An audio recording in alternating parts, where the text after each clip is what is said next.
আসসালামু আলাইকুম। এলটিভি 24 রাতের সংবাদে আপনাদেরকে স্বাগত জানাচ্ছি। আমি রমজান। 12 লাখ টাকায় খুন সালমান শাহ, আসামির জবানবন্দিতে আরও যা আছে।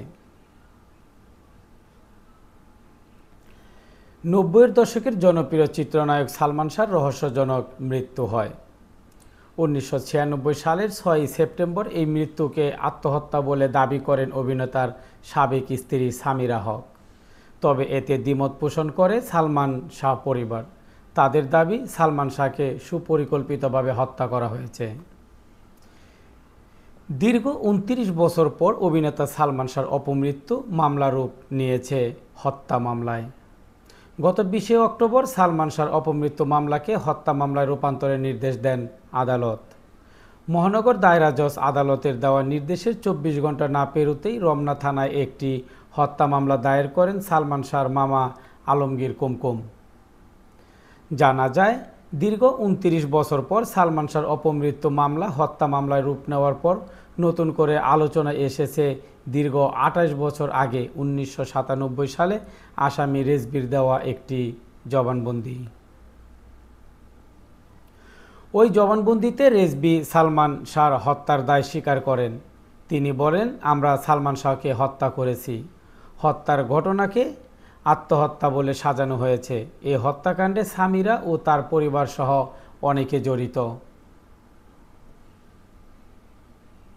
হত্যাযজ্ঞে আমিও ছিলাম। 1997 সালের 164 ধারার জবানবন্দিতে রেজভি জানান, সালমান শাহর মৃত্যু ছিল 12 লাখ টাকার এক হত্যার চুক্তি, যেই চুক্তি করেছিলেন সালমান শাহর শাশুড়ি লতিফা হক লুসি।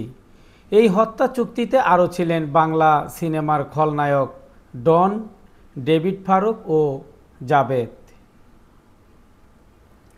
রেজভি বর্ণনা অনুযায়ী 1996 সালের 5 সেপ্টেম্বর গুলিস্তানের একটি বারে রাত 8টায় ডন, ডেভিড, ফারুক, জাবেদ ও রেজভি দেখা করেন। ওই দিন সাত্তার ও সাজু নামে আরও 2 জন ছেলে আসেন। এরপর ফারুক আসেন। 2 লাখ টাকা বের করে জানান সামিরার মা এই টাকা দিয়েছেন। সালমানকে শেষ করার জন্য মোট 12 লাখ টাকা দেবেন। কিন্তু 2 লাখ টাকা নিয়ে ফারুকের সঙ্গে ডনের কথা কাটাকাটি হলে ফারুক বেরিয়ে যান এবং কিছুক্ষণ পর আরও 4 লাখ টাকা নিয়ে আসেন। রেজভি জানান, ফারুক বলেন, কাজের আগে 6 লাখ ও কাজের পরে 6 লাখ। এরপরে প্লাস্টিকের একটি দড়ি, সিরিঞ্জ, রিভলভার ইত্যাদি গুছিয়ে নেওয়া হয়। হত্যার লোমহর্ষক বর্ণনা দিয়ে রেজভি বলেন, রাত 2:30টায় সালমান শাহর বাড়িতে যান ডন, ডেভিড, ফারুক, আজিজ ভাই। রিজভির দাবি, সে রাতে ঘুমন্ত সালমান শাহর উপর ঝাঁপিয়ে পড়েন হত্যাকারীরা। নারকীয় হত্যাযজ্ঞে উপস্থিত ছিলেন সামিরা, সামিরার মা লুসি এবং আত্মীয়া রবি। ঘুমন্ত সালমানকে ক্লোরোফর্ম দিয়ে বেহুশ করেন সামিরা। কিছুক্ষণ পর সালমান শাহর জ্ঞান ফিরলে শুরু হয় ধস্তাধস্তি। এ সময় সালমান শাহর শরীরে ইঞ্জেকশন পুশ করতে বলেন আজিজ ভাই। সালমানকে হত্যা করার পর সিলিং ফ্যানে ঝুলিয়ে দেওয়া হয় তার লাশ। 1996 সালে 6 সেপ্টেম্বর মাত্র 25 বছরে রহস্যজনক মৃত্যু হয় ঢালিউড চিত্রনায়ক সালমান শাহর। এতদিন এই মৃত্যুকে অপমৃত্যু বলে উল্লেখ করে একাধিক তদন্ত কমিটি। তবে সব তদন্তেই এড়িয়ে চলা হয়েছে সত্যকে, যে কারণে দীর্ঘ 29 বছর পর অভিনেতা সালমান শাহর অপমৃত্যু মামলা রূপ নিয়েছে হত্যা মামলায়। সালমান শাহ হত্যা মামলায় সর্বমোট 11 জনকে আসামি হিসাবে উল্লেখ করা হয়েছে। হত্যা মামলায় প্রধান আসামি নায়কের সাবেক স্ত্রী সামিরা হক।